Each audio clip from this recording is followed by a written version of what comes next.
السلام عليكم، مرحبا بكم في قناتي وصحة رمضانكم. جبت لكم تحلية خفيفة وشابة بزاف. انا خدمت بزوج كيسان تحليب، يعني هذه الكمية خرجت لي 4 تاع لي غامكا. ديري حسابك. المهم خدمت بزوج كيسان تحليب، مغرف ونص تاع سكر، زوج مغارف مايزينا ومغرف بيان بومبي تاع كاكاو.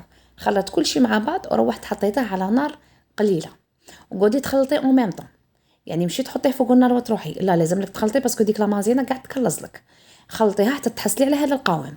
على حمانه روحي ضيفي عليه اي نوع تاع الشوكولا. انا كان عندي هذا النوع تاع الشوكولا، وانت ديري اي نوع عندك. ذوبي غايه ديك الشوكولا في الخليط وحطي الخليط تاعك ديريه في بول ولا في غرفيه ولا، وغطيه بالبابي فيلم. لازم لك البابي فيلم هذاك يكون يلامس لك هذاك الخليط، وخليه يبرد تماما. لازم لك هذه الخليط تاعك يكون بارد غايه. ومن بعد ضيفي عليه مغرف تاع لاشونتي وطلعي غايه بالباتر حتى تحصلي على قوام كريمي. وفي الزواق كيما تبغينا. من تحت راني دايره كاطو، يعني كاطو سيك. شوفوا نتوما اش ديروا. والزواق يعني كل واحد وكيفاش يزوق. اذا ما تنسوش الاشتراك في قناتي وما تنسوش بلايكاتكم، ومع السلامه.